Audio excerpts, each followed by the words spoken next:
ఈరోజు వీడియోలో బియ్యంతో ఎంతో ఈజీగా రుచిగా ప్రిపేర్ చేసుకోగలిగే ఒక బ్రేక్ఫాస్ట్ రెసిపీని చూపించబోతున్నాను.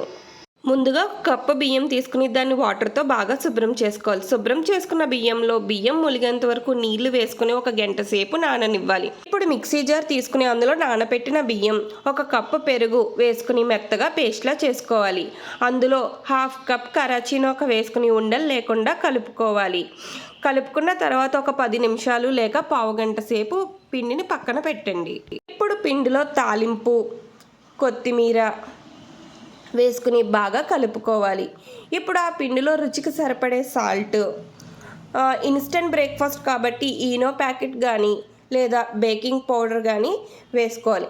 ఎందుకంటే ఇది సాఫ్ట్గా ఫ్లఫీగా వస్తుంది కాబట్టి. ఇప్పుడు ఒక ప్లేట్ తీసుకుని దానికి ఆయిల్ బాగా అప్లై చేసి మనం ప్రిపేర్ చేసుకున్న బ్యాటర్ ఉంది కదండి, అది దాంట్లోకి ట్రాన్స్ఫర్ చేసుకోండి.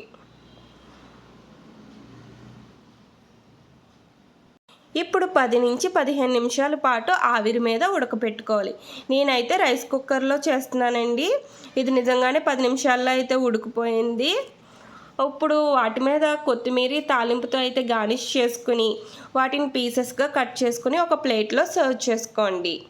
చూసారా, చూడ్డానికి ఎంత ఫ్లఫీగా స్మూత్గా కనిపిస్తుందో. మీరు కూడా ఒకసారి ట్రై చేయండి.